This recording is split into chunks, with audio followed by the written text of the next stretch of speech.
ઉભા રહો ઉભા રહો સૂર્ય કઈ દિશામાં આવશે અને કઈ દિશામાં આથમે છે? સાહેબ સૂર્ય નખાની વાડીમાં આવલે છે ને પોતાની માં સંકાઈ જાય છે. સૂર્ય પૂર્વ દિશામાં આવશે ને પશ્ચિમમાં આથમે છે. બોલા કિશન પથ્થર પાણીમાં કેમ ડૂબી જાય છે? સાહેબ એમ ટપકની વાત છે એમાં. ઉભરે પથ્થર પાણીની અંદર વધારે હોય એટલે પથ્થર પાણીમાં ડૂબી જાય છે. બોલા કમા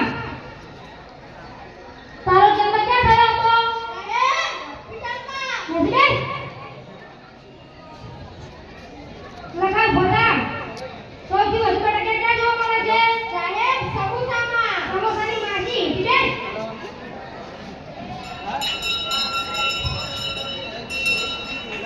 છે હો સાચી નીતિને સતનો સંગાત છે માથે મોરલી વાળા કાનુડાનો હાથ છે ચારે દિશા